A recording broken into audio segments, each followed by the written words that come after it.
Okay મિત્રો, છેલ્લા લેક્ચરની અંદર આપણે પોઈન્ટ જોયો તો સમ ઇલેક્ટ્રોનિક. સમ ઇલેક્ટ્રોનિક એટલે જેમાં ઇલેક્ટ્રોનની સંખ્યા સમાન હોય. એટલે આપણે નામ આપ્યું છે સમ ઇલેક્ટ્રોનિક. ઘણા બધા એક્ઝામ્પલ જોયા તો ફરી એકવાર રિફર કરી આપણે. તો હું તમને અહીંયા n-3 આપું છું. O-2 Ne અને Cl માઈનસ. ક્વેશ્ચન તમને એવો આપી રહ્યો છું કે નીચેના પૈકી કયો ભાગ એવો છે કે જે ઇલેક્ટ્રોનની દ્રષ્ટિએ અલગ પડે છે. તો તમે સમજી શકો છો કે n-3 એટલે ઇલેક્ટ્રોનની સંખ્યા 10 હશે, કેમ કે નાઇટ્રોજનના 7 અને 3 એક્સેપ્ટ કર્યા મેળવ્યા છે. અને ઇલેક્ટ્રોનની સંખ્યા કેટલી થઈ જશે? 10. O-2 તો ઓક્સિજન પાસે ઇલેક્ટ્રોન 8, પરમાણુ ક્રમાંક 8 છે એટલે, અને 2 ઇલેક્ટ્રોન મેળવ્યા હશે. કેટલા થઈ ગયા હશે? 10. નિયોનનો પરમાણુ ક્રમાંક 10 એટલે એમની પાસે તો ઓલરેડી 10 ઇલેક્ટ્રોન છે. જ્યારે Cl- એટલે એમની પાસે ક્લોરીનના 17 ને 1 મેળવ્યો એટલે 18 ઇલેક્ટ્રોન છે. તો આ એક સ્પીસીઝ એવું છે કે જે સમ ઇલેક્ટ્રોનીય નથી. બાકીના 3 છે એ સમ ઇલેક્ટ્રોનીય છે. તો સમ ઇલેક્ટ્રોનિક એટલે ઇલેક્ટ્રોનની સંખ્યા સમાન. આજે મારે તમને બે શબ્દથી પરિચિત કરવા છે. એમાંનો એક ભાગ છે આઇસોટોન અને બીજો ભાગ છે સમસ્થાનિક. મિત્રો સમજો, આઇસોટોન. આઇસોટોન એટલે શું?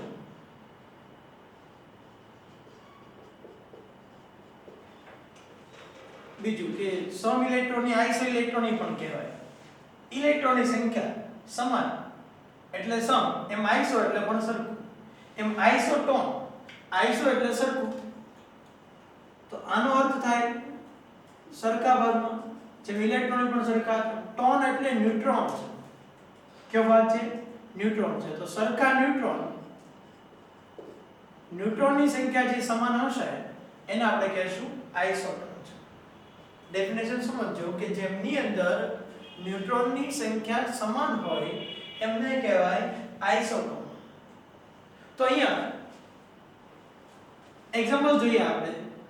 કાર્બન છે, એનો પરમાણુ ક્રમાંક 6 છે, એનો પરમાણુ ભાર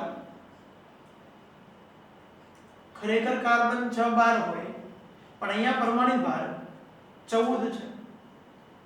નાઇટ્રોજન કે જેનો પરમાણુ ક્રમાંક 7 છે અને પરમાણુ ભાર 15 છે. મેં એનો સમસ્થાનિક લીધા છે. કાર્બનનો સમસ્થાનિક લીધો, નાઇટ્રોજનનો સમસ્થાનિક લીધો છે. તો કાર્બન 6 14 અને નાઇટ્રોજન 7 15. અહીંયા આ એટલે ભાગ એટલે શું થઈ જશે? Z છે, પરમાણુ ક્રમાંક છે, અને આ ભાગ શું થઈ જશે? A છે, એટોમિક માસ A. હવે ન્યુટ્રોનની સંખ્યા ગણવા માટેની ઇક્વેશન છે A - Z. તો ન્યુટ્રોનની સંખ્યા ગણવી હોય તો A - Z માટે A નું મૂલ્ય કેટલું આપેલું છે? 14. Z ની વેલ્યુ કેટલી છે? 6. કેટલી થઈ જશે? 8. તો ન્યુટ્રોનની સંખ્યામાં કેટલી આવી છે ભાઈ? 8 છે. સમજાય છે? સેમ પ્રોબ્લેમ અહીંયા કે નાઇટ્રોજન છે, તો નાઇટ્રોજન એટમની અંદર અહીંયા એનો પરમાણુ ક્રમાંક એટલે કે Z ની વેલ્યુ છે એ 7 છે, અને એટોમિક માસ છે A છે એ કેટલો થઈ જશે? 15 છે. તો અહીંયા હું ન્યુટ્રોનની સંખ્યા જ્યારે મેળવી રહ્યો છું ત્યારે ન્યુટ્રોન ગણવા માટેની ઇક્વેશન હતું A - Z. તો અહીંયા ન્યુટ્રોન છે એ કેટલો હતું? 15 અને આ 7. તો ન્યુટ્રોનની સંખ્યા કેટલી થઈ જશે? 8. તો અહીંયા કાર્બન 6 14, નાઇટ્રોજન 7 15 માં બંનેમાં ન્યુટ્રોનની સંખ્યા સમાન છે, એટલે આ બંને એકબીજાના આઇસોટોન છે. સમજાય છે મિત્રો? કયો ભાગ થઈ જશે? આઇસોટોન. તો હું સમજુ છું કે ફર્સ્ટ એક્ઝામ્પલ દ્વારા તમે સમજી શક્યા હશો. સેકન્ડ એક્ઝામ્પલ લઈએ. સિલિકોન 14 30, એનો પરમાણુ ભાર 30. ફોસ્ફરસ 15 31. હવે જો તમે સમજી શકો છો આ શું ભાગ થઈ ગયો હશે? z ની વેલ્યુ છે. આ શું ભાગ છે? a છે. એટોમિક માસ a છે. તો મને ત્યાં ન્યુટ્રોનની સંખ્યા ગણવી હોય તો ન્યુટ્રોન માટે શું હતું? a z. તો ન્યુટ્રોનની સંખ્યા a ની વેલ્યુ કેટલી છે? 30. z ની વેલ્યુ કેટલી છે? 14. તો હું ન્યુટ્રોન બરાબર શું લખી શકું? 30 14 કરો કેટલા થઈ જશે ભાઈ? 16 ઇલેક્ટ્રોન. સોરી ન્યુટ્રોન છે. તો આની અંદર ન્યુટ્રોનની સંખ્યા 16 છે. સેમ પ્રોબ્લેમ અહીંયા જોઈએ તો અહીંયા z ની વેલ્યુ કેટલી થઈ જશે ભાઈ? 15. a ની વેલ્યુ કેટલી થઈ જશે ભાઈ? 31 છે. તો ન્યુટ્રોનની સંખ્યા ગણવા માટે ઇક્વેશન શું હતું આપણું? a z. તો ન્યુટ્રોન માટે a ની વેલ્યુ કેટલી છે? 31. z ની વેલ્યુ કેટલી છે? 15. તો ન્યુટ્રોનની સંખ્યા કેટલી થઈ જશે ભાઈ? 16.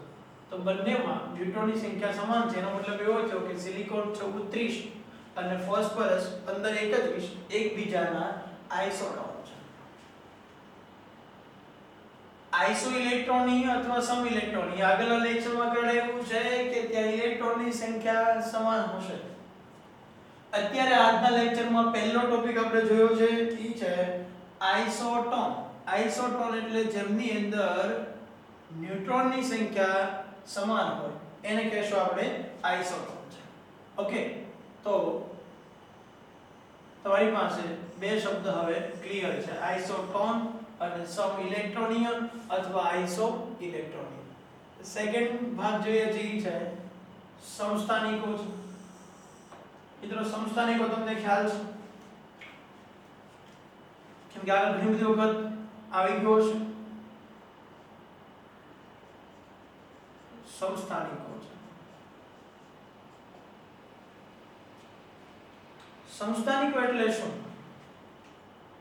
z સમાન હોય. z એટલે પરમાણુ ક્રમાંક.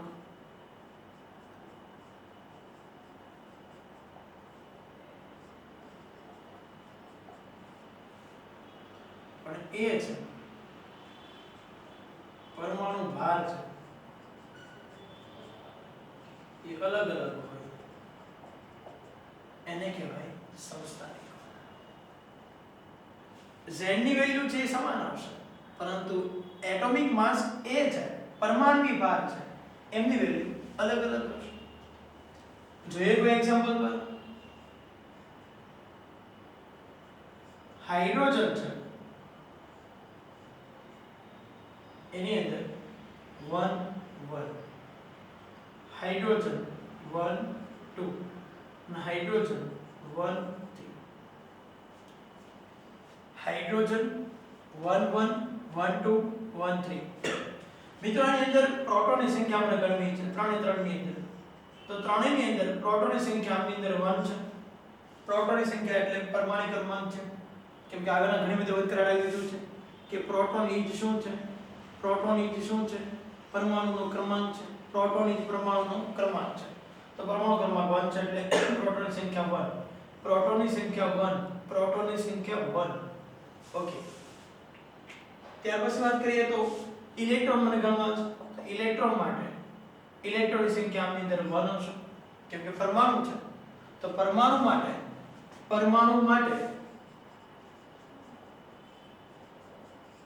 માટે z શું બોલી શકાય? પ્રોટોન શું બોલી શકાય? ઇલેક્ટ્રોન. તો અહીંયા ઇલેક્ટ્રોન પણ એક હશે, આમની અંદર પણ ઇલેક્ટ્રોન એક હશે.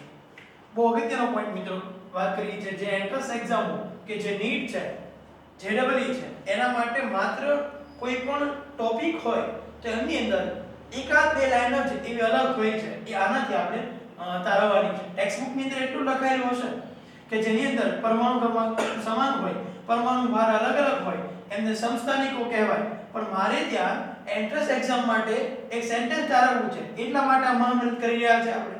તો પ્રોટોન તમે શું સમજી શક્યા છો, ઇલેક્ટ્રોન સમજી શક્યા છો, ન્યુટ્રોનની સંખ્યા છે ન્યુટ્રોન 1/1 0. મિત્રો યાદ રાખજો કે ખરેખર દરેક પરમાણુની અંદર પ્રોટોન, ઇલેક્ટ્રોન અને ન્યુટ્રોન ત્રણ મૂળભૂત કણ આવેલા છે પણ હાઇડ્રોજન સિવાય. યાદ રાખજો હાઇડ્રોજનમાં હાઇડ્રોજન 1h1 ની અંદર ન્યુટ્રોનની સંખ્યા 0 હોય છે. કોઈ પણ પરમાણુની અંદર ત્રણ મૂળભૂત કણ આવેલા છે, પ્રોટોન, ઇલેક્ટ્રોન, ન્યુટ્રોન, પણ હાઇડ્રોજનની અંદર નહીં. હાઇડ્રોજન 1h1 ની અંદર ત્રણ મૂળભૂત કણો નથી. ઓકે તો અહીંયા ન્યુટ્રોનની સંખ્યા કેવી થઈ ગઈ ભાઈ? 0 છે. 2 - 1. અહીંયા ન્યુટ્રોનની સંખ્યા 1 છે. અહીંયા 3 - 1 2. મિત્રો અહીંયા એક હું નોંધ લખી દઉં છું. એક નોટ લખી દઈએ આપણે કે નોટ એ છે કે સમસ્થાનિકો એટલે તમે એ કન્ડિશન તો બાકી કરો છો જે ગુજરાત બોર્ડે તમને આપી છે. ટેક્સ્ટબુક ની અંદર જ આપેલી છે, એનસીઈઆરટી ટેક્સ્ટબુક ની અંદર, કે પરમાણુ ક્રમાંક સમાન હોય પરંતુ પરમાણુની ભાર અલગ અલગ હોય. આ ટેક્સ્ટબુક માં લખેલી ડેફિનેશન છે, પણ આ એક એમસીક્યુ માટે, એન્ટ્રન્સ ટેસ્ટની એક્ઝામ માટે આ નોંધને ખાસ યાદ રાખજો કે જેની અંદર ન્યુટ્રોનની સંખ્યા અલગ અલગ હોય એને પણ ન્યુટ્રોનની સંખ્યા અલગ અલગ હોય એને પણ શું કહી શકાય ભાઈ? સમસ્થાનિકો. સમસ્થાનિકો એટલે પરમાણુ ક્રમાંક સમાન પરંતુ પરમાણુ ભાર અલગ અલગ. આ ડેફિનેશન તમારા માઇન્ડમાં ક્લિયર છે, પણ એક નોટ રાખજો કે જેમની અંદર ન્યુટ્રોનની સંખ્યા પણ અલગ અલગ હોય છે. ઓકે, હવે હું અહીંયા તમને 3-4 આના સ્વરૂપમાં જે એન્ટ્રન્સ એક્ઝામમાં પૂછાયેલા એક ક્વેશ્ચન છે એની ચર્ચા આપણે સાથે કરી લઈએ. હું તમને એવો પ્રશ્ન પૂછું છું કે હાઇડ્રોજનનો જો એમસીક્યુ નંબર ફર્સ્ટ યાદ રાખજો. એમસીક્યુ પહેલો એમસીક્યુ લઈ રહ્યો છું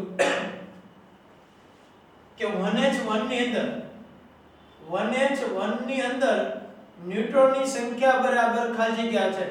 તમે લોકો સમજી શકો ન્યુટ્રોનની સંખ્યા કેવી છે? બે આની અંદર 0 છે. મારો સેકન્ડ ક્વેશ્ચન છે હાઇડ્રોજનના સમસ્થાનિકો માં કુલ ન્યુટ્રોનની સંખ્યા. હવે હાઇડ્રોજનના સમસ્થાનિકો કેટલા છે? 3. 1h1, 1h2 અને 1h3.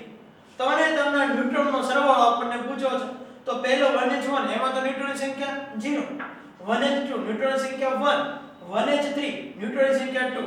તો હાઇડ્રોજનના બધા જ સમસ્થાનિકો, હાઇડ્રોજનના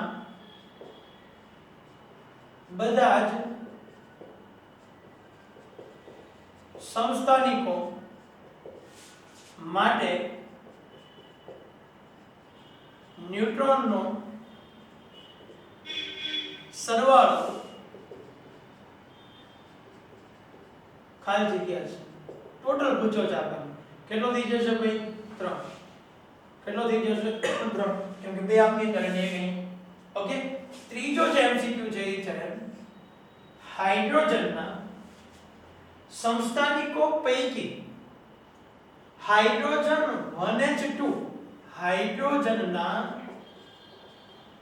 સમસ્થાનિકો પૈકી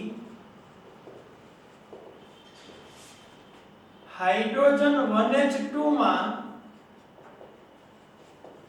ટોટલ મૂળભૂત કણો ખાલી જગ્યા છે. તમે લોકો આ સમજી શકો છો? ટોટલ મૂળભૂત કણો. હવે પ્રોટોન, ઇલેક્ટ્રોન અને ન્યુટ્રોન આ ત્રણ મૂળભૂત કણો છે. આપણને ગણવાના કોના કીધા છે? 1h2 ના. તો 1 1 1, કેમ કે એની અંદર પ્રોટોન એ 1 છે, ઇલેક્ટ્રોન એ 1 છે, ન્યુટ્રોન એ 1 છે. ટોટલ કેટલા થઈ જશે? 3. તો આનો જવાબ રહેશે 3. ઓકે, હાઇડ્રોજનના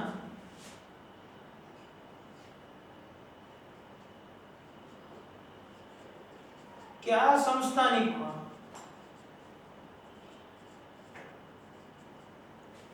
હાઇડ્રોજનના કયા સમસ્થાનિકમાં proton equal to electron equal to neutron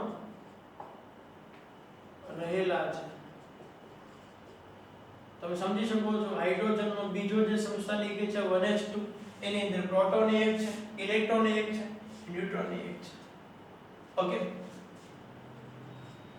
પાંચમો પ્રશ્ન હાઇડ્રોજનના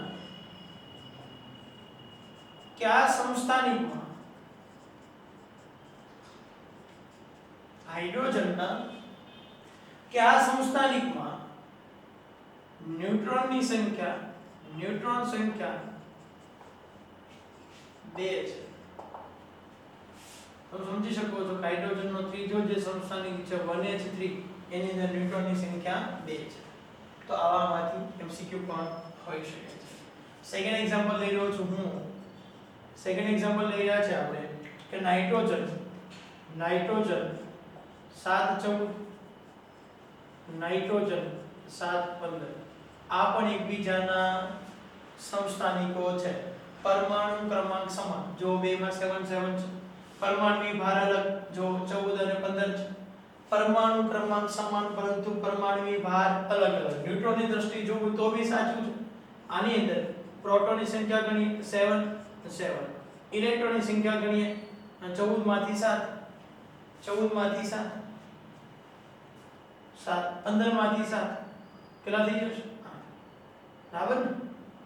નહીં, કેમ કે તો કોની સંખ્યા થઈ જાય છે? ન્યુટ્રોનની સંખ્યા. આપણે કોને ગણીએ છે? ઇલેક્ટ્રોનની સંખ્યા. ઇલેક્ટ્રોનની સંખ્યા પરમાણુ માટે Z બરાબર P પ્લસ બરાબર ઇલેક્ટ્રોન. તો ઇલેક્ટ્રોનની સંખ્યા પણ કેટલી હશે? 7. જ્યારે ન્યુટ્રોનની સંખ્યા છે આમાં 7 અને આની અંદર 15 માં 7 એટલે 8. જો ન્યુટ્રોનની સંખ્યા કેવી આવી છે? અલગ અલગ. તો મિત્રો પરમાણુ ક્રમાંક સમાન હોય, પરમાણુની ભાર અલગ અલગ હોય, એવી જ રીતે ન્યુટ્રોનની સંખ્યા પણ અલગ અલગ હોય એવા ભાગને કહેવાય સમસ્થાનિકો. એક્ઝામ્પલ નંબર 3 છે કાર્બન 6 અને 12 અને કાર્બન 6 14. ઓકે, તો અહીંયા પ્રોટોનની સંખ્યા છે એ કેટલી થઈ જશે? 6. આની અંદર પણ 6. ઇલેક્ટ્રોનની સંખ્યા છે પણ 6. આની અંદર પણ 6. કેમ કે પરમાણુની અંદર પરમાણુ માટે Z બરાબર P પ્લસ બરાબર P માઈનસ. ઓકે, પણ મને ન્યુટ્રોનની સંખ્યા મેળવવી હોય તો 12 માંથી 6 એટલે 6, 14 માંથી 6 14 માંથી 6 બાદ કરો કેટલા થઈ જશે ભાઈ? 8. તો ન્યુટ્રોનની સંખ્યા કેવી આવી? અલગ અલગ. ન્યુટ્રોનની સંખ્યા અલગ અલગ હોય અથવા તો પરમાણુ ક્રમાંક સમાન હોય, પરમાણુ ભાર અલગ અલગ હોય એવા ભાગને કહેવાય સમસ્થાનિકો. તો મિત્રો આજના લેક્ચરની અંદર મેં તમને બે ટોપિક્સ કરાવ્યા છે, આઇસોટોન અને બીજો સમસ્થાનિકો. ક્લિયર? ઓકે.